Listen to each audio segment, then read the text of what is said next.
Greet to all of you at the Manga वाचक। तो आज हम द क्लाइंबर मांगा के चैप्टर 8 से चैप्टर 10 को कवर करेंगे, जिसे लिखा और इलस्ट्रेट किया है शिनिची साकामोटो ने। और अगर आपने इसके पिछले पार्ट्स नहीं देखे हैं तो उसकी प्लेलिस्ट आपको हमारे चैनल पे मिल जाएगी। और इस वीडियो में एक नए कैरेक्टर की एंट्री होने वाली है, तो प्लीज वीडियो को आखिर तक देखें। Chapter 8 8th climb Takatori mountain. तो इस चैप्टर में मोरी परफेक्ट मूव्स के साथ ऊपर चढ़ता जा रहा है और अब वो लॉन्ग रेंज स्टेप्स का यूज कर रहा है ऊपर चढ़ने के लिए, जिस पर मैनेजर कहता है कि वो डिफिकल्ट मूव्स को भी सीक्वेंस पर चढ़ रहा है विदाउट एनी हेजिटेशन। देखने से ऐसा लगता है कि इसकी उसने 100 बार प्रैक्टिस की हो। ओनिशी मैनेजर से पूछते हैं कि क्या ये वॉल ताकातोरी माउंटेन पर बेस्ड है। शॉक्ड मैनेजर पूछता है कि तुम्हें कैसे पता, जिससे हम ऑडियंस को पता चल पाता है कि मैनेजर ने वो वॉल ताकातोरी माउंटेन को ध्यान में रखकर बनाई है। जिस पर ओनिशी बोलता है कि मोरी ने ताकातोरी को पहले अपने दिमाग में चढ़ रखा है, जिसकी करेक्ट प्रोसेस उसके दिमाग में फिट है। मैं शर्त लगाता हूँ कि अभी उसकी आंखों के सामने क्या होगा, ये वॉल उसे ताकातोरी माउंटेन जैसी लग रही है। वहीं सेम टाइम मोरी को भी ये ताकातोरी जैसा ही फील हो रहा है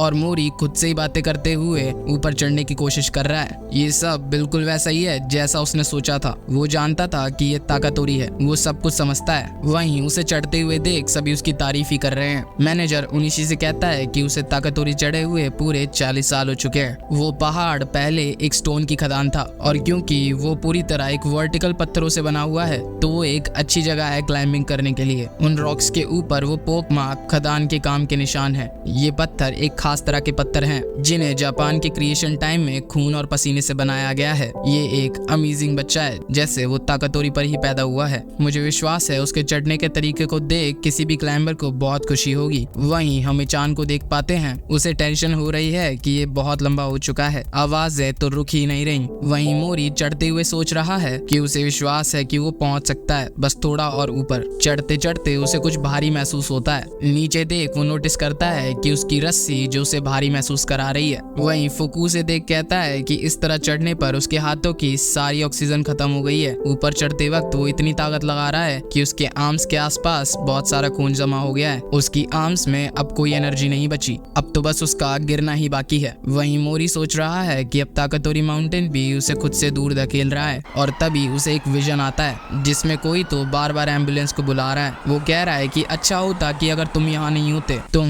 खूनी हो। जिसे सोचते हुए मोरी का हाथ वॉल से छूट जाता है, पर गिरते हुए उसे होश आ जाता है और वो तुरंत वॉल को पकड़ लेता है। Chapter 9 9th climb vision. Flashback से बाहर उसे एहसास होता है कि ये क्या था। उसके शरीर का सारा खून जैसे उबल रहा हो। शायद ये ताकातोरी माउंटेन है जो उसे ऊपर बुला रहा है। तो फिर उसे ज्यादा सोचने की जरूरत नहीं और रस्सी कार्बिनर में लगाते ही वो फिर से चढ़ना स्टार्ट कर देता है और उसकी आर्म्स में फिर से ब्लड फ्लो शुरू हो जाता है। मैनेजर ओनिशी से पूछता है कि क्या तुमने उसे ये मेथड सिखाया था, जिस पर ओनिशी नहीं बोलते हैं। मैनेजर कहता है कि तो फिर ये उसे ताकातोरी ने बताया होगा। पहाड़ चंचल होते हैं, तुम्हें लगता होगा कि वो एक पिता की तरह तुम्हें खुद से दूर धकेलते हैं। वहीं दूसरी तरफ एक ऐसा समय भी आता है जब वो एक माँ की तरह कोमलता से आपका स्वागत करते हैं। सोचो इसने कितने क्लाइंबर्स के जीवन को प्रभावित किया होगा। वहीं एक लड़का जो कहीं से तो लटका हुआ है और वो मोरी को देख रहा है। मोरी का शरीर धीरे धीरे गर्म और गर्म होता जा रहा है, जैसे वो पहाड़ मोरी को बुला रहा हो। वहीं कार्बिनर को देख मोरी को ओनिशी की बात याद आती है कि तुम्हें हर वक्त चेक करना होगा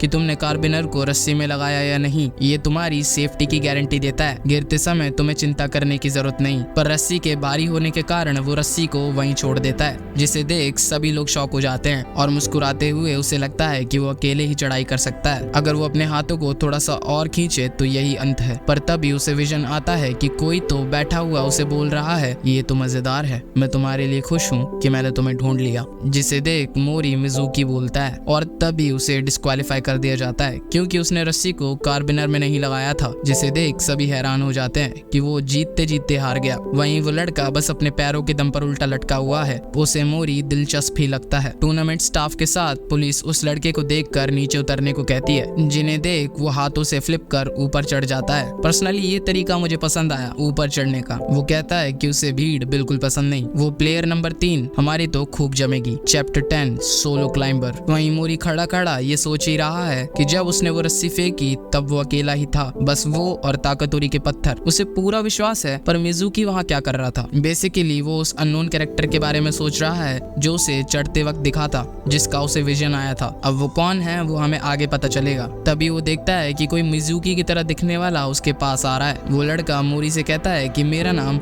हाराकेतो है, तुम तो वही प्लेयर नंबर 3 हो, तुम तो ताकतोरी को चढ़ ही गए थे। ये सुन मोरी हैरान हो जाता है कि उसे ये कैसे पता। तभी पुलिस वहाँ आ जाती है और वो मोरी का हाथ पकड़ उसे छत पर ले जाता है। वो मोरी से कहता है कि जिसके बारे में तुम सोच रहे हो वो बिल्कुल एक अलग आदमी है, मैं वो नहीं हूँ, पर तुम तो एक बिगिनर हो, तुम्हारे हाथ, यहाँ कोई भी ऐसा क्लाइंबर नहीं होगा जिसके इतने नाजुक हाथ होंगे। देखने से लगता है तुम्हें ज्यादा से ज्यादा 1 या 2 महीने हुए हैं। मोरी उसे नजरअंदाज करते हुए वहाँ से जाने लगता है। तभी हारा उससे पूछता है कि तुम भी अकेले हो, है ना? मेरा मतलब तुम बस गोल को इम्पोर्टेंस देते हो, है ना? पर वो बैरियर्स और रस्सियां और वो सभी छोटी छोटी सेफ्टी गाइडलाइंस वो सब बस परेशान करने वाली हैं। तभी यूमी वहाँ पे आ जाती है। हारा पूछता है ये तो क्यूट है, क्या ये तुम्हारी गर्लफ्रेंड है? मोरी ना में जवाब देता है। यूमी कहती है कि मियामोटो की बारी बस आने ही वाली है और ओनिशी तुम्हें ढूंढ रहे हैं। उन्होंने मुझसे कहा कि जब भी तुम मुझे मिलो मैं उन्हें एक कॉल करूं। वो ओनिशी को कॉल मिलाने वाली होती है, पर तभी हारा उसका फोन छीन कर अपना नंबर सेव करता है और कहता है ठीक है,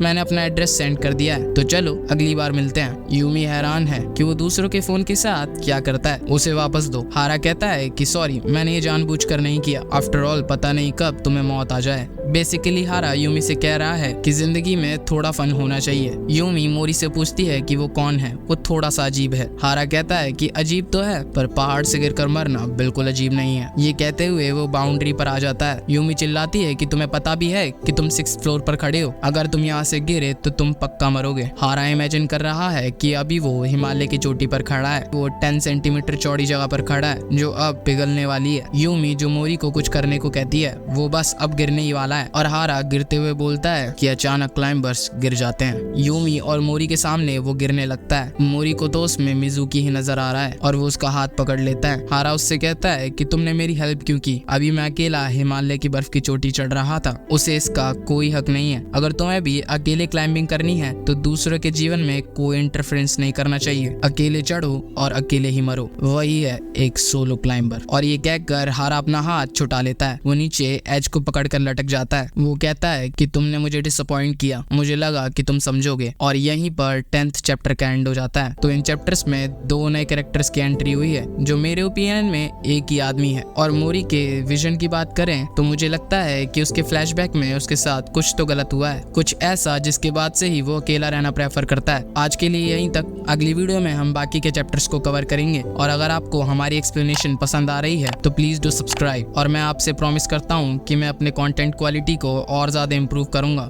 बढ़ते वीडियोस के साथ, जिससे आपको एक क्वालिटी ऑफ कंटेंट मिल सके। और अगर आपको एक अनवील्ड मास्टरपीस के बारे में जानना है तो लेफ्ट वाली वीडियो पर क्लिक करें। बाय।